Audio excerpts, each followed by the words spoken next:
Edie Lush, and I'm here in the Hub Culture Pavilion. Very pleased to be joined by Brad Smith, Executive Vice President and General Counsel for Microsoft. How's it been? Tell me how it's gone. Well, here we are on the last day of Davos 2013, and as always, it's been a terrific week. I've been coming here for over a decade, and I really feel that this provides almost a singular opportunity during the year to really connect with people from around the world, to compare notes, to listen, and sort of come away with a sense of what's the world thinking about the issues of the day, and compare that with the mood, say, a year or 2 years ago. Have you been surprised by anything this time around? Well, I think what's interesting is to see a renewed sense of optimism. People feel like they're coming out of the tunnel of the global recession. We're not completely out of it everywhere, but people are more optimistic. And with that optimism, people increasingly are asking, what is it we want to do next? And what I'm finding this year is that there are a couple of themes that tend to predominate. People are looking at young people around the world. They've been particularly hard hit by the recession, and I think everywhere they're asking, how do we equip them to be more successful? And people are looking at the role of women. Every country has this, I think, as an important question to ask, and it's great to see the global conversation about how we really do a better job in each society of creating more and better opportunities for women. Sticking to that point, how do you at Microsoft make the world a better place for women?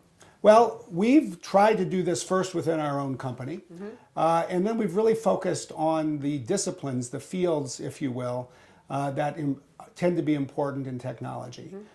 Computer science, in my opinion, is probably one of the most important fields for this century. I would argue that computer science will be to the 21st century what physics was to the 20th. It is a field in which women are underrepresented today.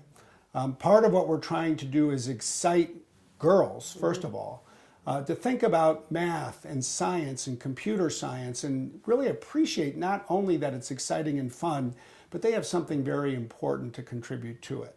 And then we're investing in programs to create more educational opportunities, first of all for all young people, but especially for groups that are underrepresented. And on a global basis, women are the group that's most underrepresented.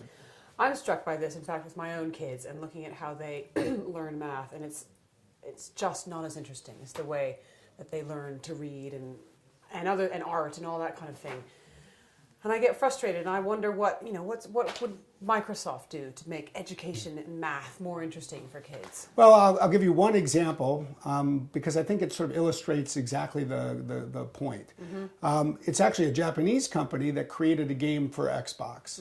It's a game designed to help individuals who are 6 or 7 or 8 years old master arithmetic questions. And it uses our Connect technology. You put it in a classroom, and it turns learning equations into a game. And students are able to compete with each other, they're able to have fun, and suddenly something that seems sort of dry and maybe even overwhelming becomes very approachable and entertaining. I think I might have to go get it for my Xbox Connect as well. Brad, thanks so much for stopping by the Hub Culture Pavilion. Terrific. And Thank I'm you. Edie Lush.